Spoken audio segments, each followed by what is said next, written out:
vamos a ver el libro de Pedro, pero vamos a ver la primera parte. Así que espero que todos, como siempre, dispongan su corazón y su mente para este libro. Libro de Primera de Pedro. Este libro fue escrito por el apóstol Pedro. ¿Te acuerdas de quién es? Vamos a recordar un poco sobre él. Antes de ser Pedro, su nombre era Simón. Después Simón se convirtió en un seguidor de Jesús y se volvió parte del círculo cercano, es decir, en uno de los 12 discípulos. Y cuando él confesó que Jesús era el Hijo de Dios, Jesús cambió su nombre a Kepas, que significa roca en arameo.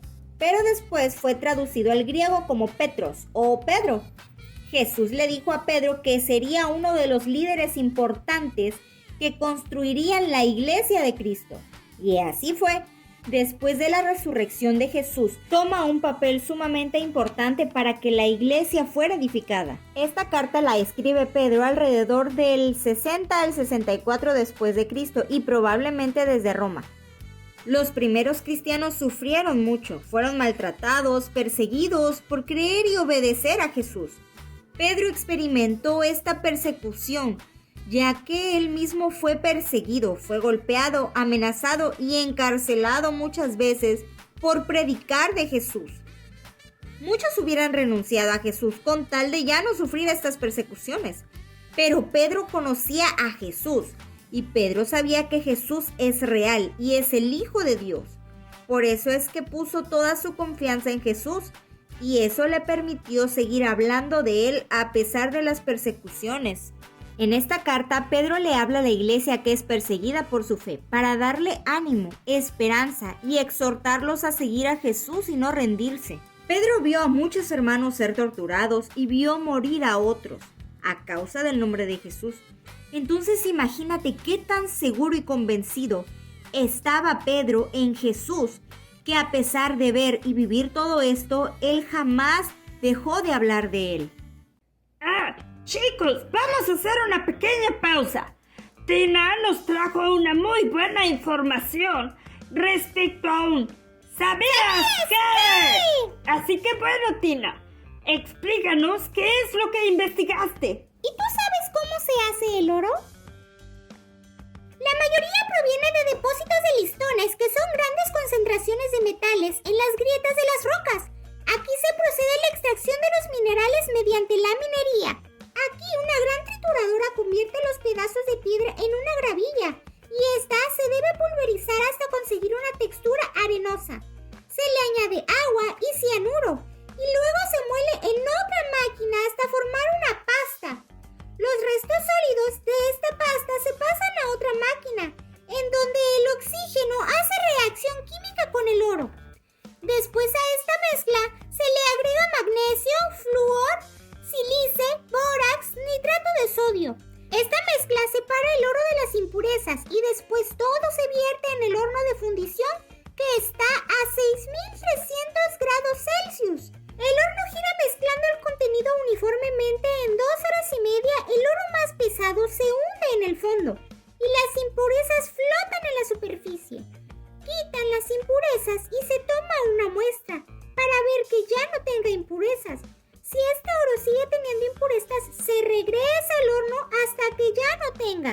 Después el oro líquido es vertido en moldes y tarda 4 minutos en solidificarse y 4 horas para enfriarse en agua fría. Y listo, así es como obtenemos nuestros lingotes de oro. En este libro, Pedro comienza dando gracias a Dios por la salvación que nos ha dado. Y Pedro nos explica que las pruebas nos sirven para perfeccionar nuestra fe. Y nos explica que las pruebas son necesarias para que podamos crecer espiritualmente. Cuando Pablo habla sobre las pruebas, él se refiere a las reacciones y acciones que toma el mundo incrédulo con las personas de la fe, es decir, con los que creemos en Jesús. Así que debemos de aceptar estas pruebas para fortalecer nuestra fe. Pablo dice que nuestra fe debe llevar el proceso como el del oro. ¿Recuerdas que al comienzo vimos que el oro debe ponerse en altas temperaturas y pasar por procesos muy difíciles para poder convertirse en oro valioso? Sí, si el oro no pasara por ese proceso tan duro,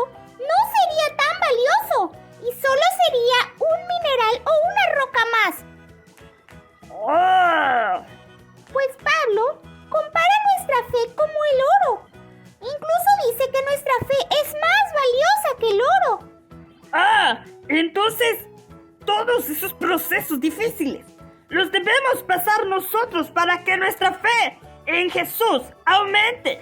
Así es. Necesitamos estas pruebas para poder crecer espiritualmente. Y como agradecimiento a Dios por darnos la salvación por medio de Jesús, Pedro nos dice que hay que vivir una vida en santidad, que tengamos respeto a Dios, seamos sinceros y que lleguemos a ser semejantes a Jesús. Y Pedro dice a la iglesia cómo hay que vivir los tiempos difíciles de prueba. Pedro dice que debemos ser intachables en nuestro comportamiento y Jesús debe ser nuestro máximo ejemplo de obediencia a Dios en medio del sufrimiento. Así que debemos hacer todo lo posible por imitarlo.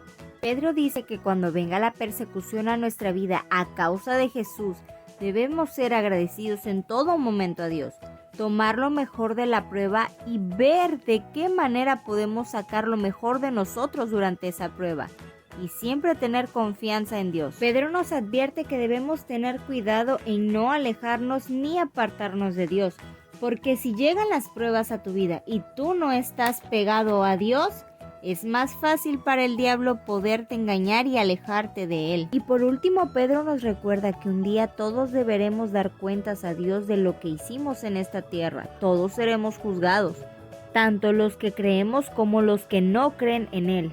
Y recordemos que el amor de Dios es el que cubre todos nuestros pecados.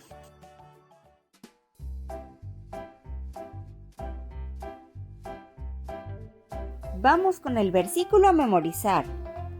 Sean prudentes y manténganse despiertos porque su enemigo el diablo anda como león rugiente buscando a quien devorar. Primera de Pedro 5:8. Vamos a repetirlo otra vez. Sean prudentes y manténganse despiertos porque su enemigo el diablo anda como león rugiente buscando a quien devorar. Primera de Pedro 5:8. Cheche, ¿qué te pareció la clase? Bien. Oye, ¿te gustó?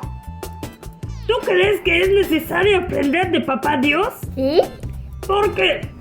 Porque nosotros, Papá Dios es nuestro Papá y somos el hijo de Papá Dios. ¡Oh, eso es muy cierto!